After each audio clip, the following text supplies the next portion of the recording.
my name is Samantha and welcome to today's video. Today we're going to be making a foldable fabric Valentine heart. Let's get into it. So I saw this video online. All the credit goes to the original creator. So creative, absolutely love it. We're gonna try our best to make this.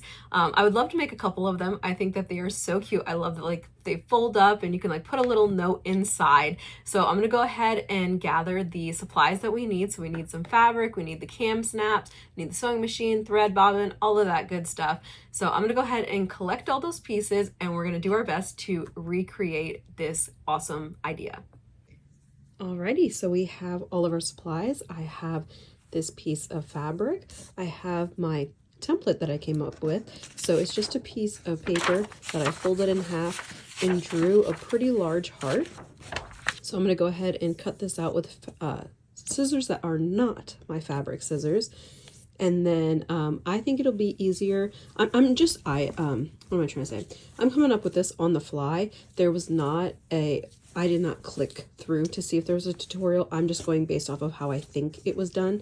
So I'm going to lay this over, and then when I have this cut out, trace it and then sew it and then cut it out. I think will be easier than trying to sew when the shape is cut out, if that makes any sense. So let me go ahead and get this cut out, get it traced, and I'll show you what I mean.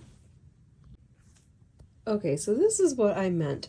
So I have the fabric folded over, and there's actually enough space to do two of them. So we'll go ahead and make two.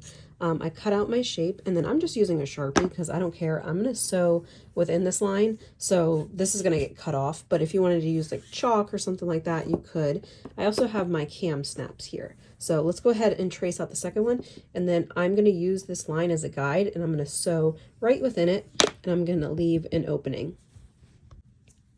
That was super quick to sew. I went ahead and did all the way around. The curves are definitely the hardest part, but I think I did a pretty good job. I'm going to use my pinking shears to trim all along the Sharpie.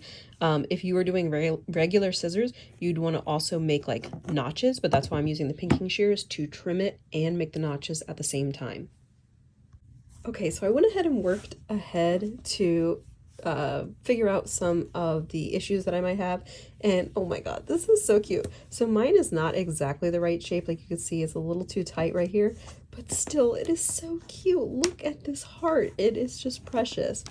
Okay, so here is what it looks like when it's stitched and trimmed down. Honestly, just like this, it's so cute. But I need to go ahead and turn this right side out, press it, and then top stitch it and add the cam snaps. So let me go ahead and do that. Here's what it looks like turned but not pressed. So I used my chopstick to get into all the corners, and then I ran the chopstick around all of the seams to push them as far out as possible. My only trouble part is right here at like the bottom of the V. There's a little puckering. It did that on this one as well. I don't think it's a huge deal, but just need to, move it some and go around with the iron. And our opening is somewhere right here. So let me go ahead and press it and try to make it all the seams pushed out the most I can, and we'll top stitch. Pressing went really well. You can see that most of the puckering is gone, especially on this side. It looks really good, and we've got some nice clean edges. So now I just have my stitch length up to a 5.0, and we're going to go ahead and top stitch all the way around. We are almost done. So now it's time for the cam snaps. When I say cam, it is K-A-M. What that stands for, I don't know. But it consists of 4 pieces. So we have the 2 exterior pieces that look the same, and then we have the male and the female piece. So I'm going to look off of my one here to see where I placed everything. So on this one, you can see that this is the bottom of my heart, right? So this one I back tacked on both sides, and it left this big lump of thread. So this one I did not. I just went over my seam stitches, so it's a little cleaner. Okay, so if this is the back side, so that is the back side. That means that this piece up here, and then this one down here. So that's what goes on this side.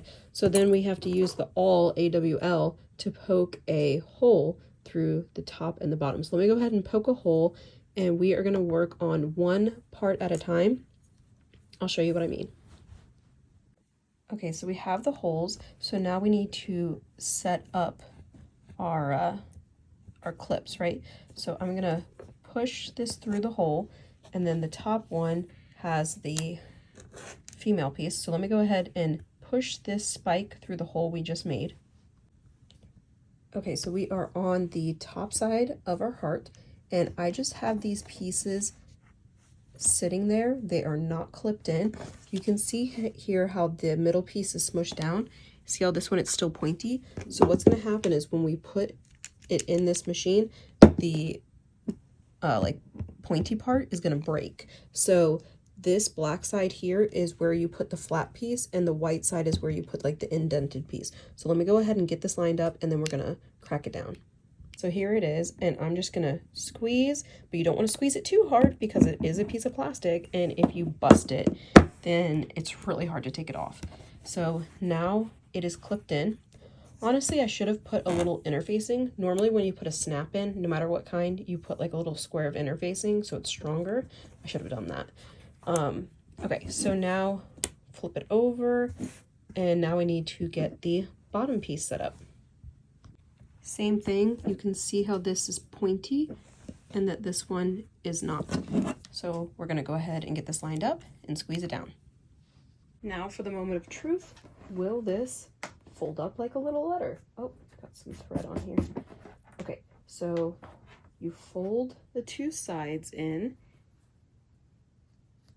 and then you fold it up. I already did something wrong. This side. You fold the two sides in, and then you fold it up, and then this piece comes down,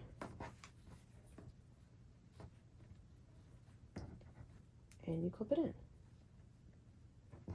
There we go. There's our little love note.